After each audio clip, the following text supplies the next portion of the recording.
ನಮಸ್ಕಾರ ವೀಕ್ಷಕರೇ, ನೀವು ನೋಡ್ತಿದ್ದೀರಾ ಫ್ರೀಡಂ ಟಿವಿ. ನಾನು ಸುರಭಿ ರಾಜೇಂದ್ರ. ಸುದ್ದಿಗಳನ್ನ ನೋಡ್ತಾ ಹೋಗೋಣ. ಅದಕ್ಕೂ ಮುಂಚೆ ಈ ಕ್ಷಣದ ಹೆಡ್ಲೈನ್ಸ್. ವಿದ್ಯಾರ್ಥಿಗಳ ಜೊತೆ ಚೆಲ್ಲಾಟ, ವಾರ್ಡರ್ನ ಕ್ಷಮಿಸಲ್ಲ, ಪ್ರಶ್ನೆ ಪತ್ರಿಕೆ ಸೋರಿಕೆ ತಡೆಗೆ ಫಾಸ್ಟ್ ಟ್ರ್ಯಾಕ್ ಕೋರ್ಟ್, ನೀಟ್ ಹೋರಾಟಕ್ಕೆ ಮೌನ ಮುರಿದ ನಮೋ.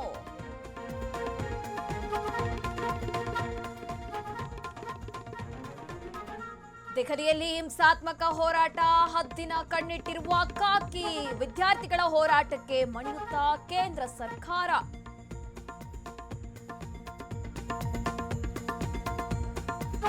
ಎಲ್ಲೆಂದರಲ್ಲಿ ಪ್ರತಿಭಟನೆ ಮಾಡಿದ್ರೆ ಹುಷಾರ್, ಕಾಂಗ್ರೆಸ್ ಬಿಜೆಪಿಗೆ ಕಾಕಿ ಖಡಕ್ ವಾರ್ನ್, ನಿಗದಿತ ಸ್ಥಳದಲ್ಲೇ ಪ್ರೊಟೆಸ್ಟ್ಗೆ ಪರ್ಮಿಷನ್.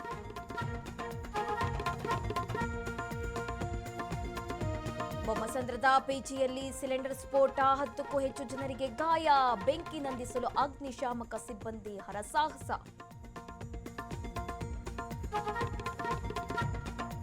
ಬಾಕ್ಸ್ ಆಫೀಸ್ ಧೂಳೆ ಬೀಸಲು ಸಜ್ಜಾದ ಜನನಾಯಕನ್, ಬೆಳಗ್ಗೆ 6 ಗಂಟೆಯಿಂದಲೇ ದಳಪತಿ ದರ್ಬಾರ್, ಚೆನ್ನೈನಲ್ಲಿ ಸಿನಿ ಪ್ರೇಕ್ಷಕರ ಸೆಲೆಬ್ರೇಷನ್.